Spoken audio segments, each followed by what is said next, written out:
Hello बच्चों, चलिए प्रश्न को देखते हैं। कह रहा है कि रेखा युग्मों के बीच का कोण ज्ञात कीजिए और दिया गया कि 5 - x/3 बराबर y जोड़ 3/-4 और z बराबर 7 है तथा दूसरा रेखा है। इसमें x/1 बराबर 1 - y/2 बराबर z - 6/2। तो दिए गए प्रश्न के लिए हमारे पास जो मुख्य अवधारणा है,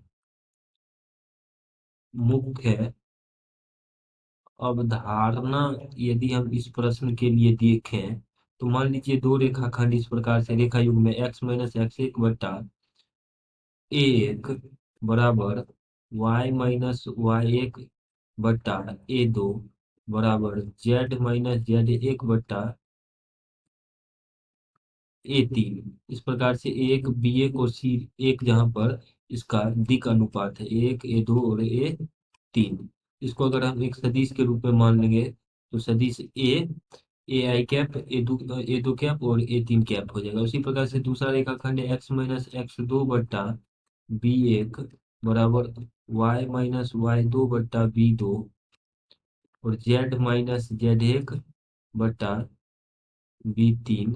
इसका जो दिक अनुपात को मिलाकर एक सदिश बी बना लेते हैं, जो कि है b1 i जोड़ b2 j जोड़ b3 k। यहाँ पर ए बी एक बी2 और बी3 इसका दिक अनुपात है। तो इन दो रेखाओं के बीच का जो कोण होता है, अगर थीटा है तो cos थीटा का मान होता है a.b बट्टा ए सदिश का मापांक गुना बी सदिश का मापांक। अब देखिए, यहाँ पर जो हमारे पास दो रेखाएं दिया गया है, इसको अगर हम मानक रूप में लिखें तो यह हो जाएगा x - 5 माइनस को उभयनिष्ठ कर लिए हैं बट्टा में -3 बराबर y जोड़ 3/-4 बराबर, और ये हो जाएगा z - 7/0। तो पहला रेखाखंड ये है।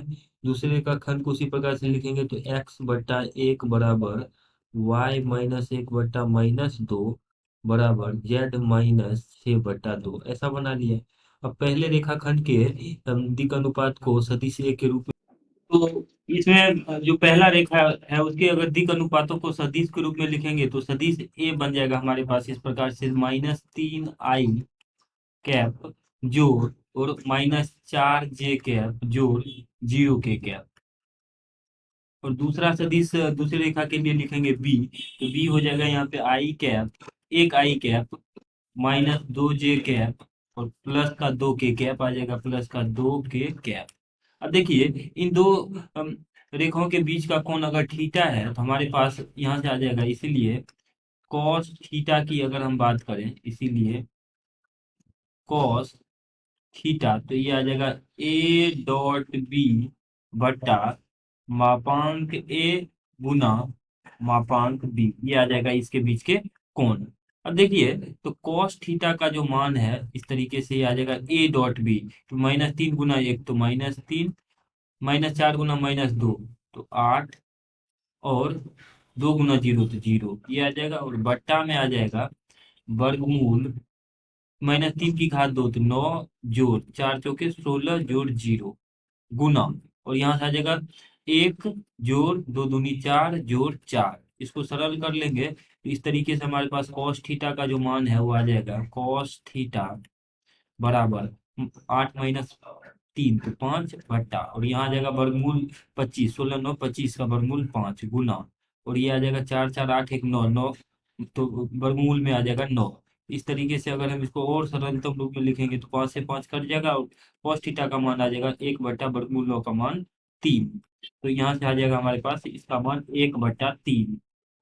तो परिणाम स्वरूप अगर हम थीटा देखें, जो कि दोनों रेखाओं के बीच का कोण था, तो थीटा आ जाएगा इस प्रकार से cos प्रतिलोम 1/3 के बराबर है। और यही दिए गए प्रश्न का अभीष्ट उत्तर है। आशा करते हैं कि इस प्रश्न का हल आपको समझ में आया होगा। धन्यवाद।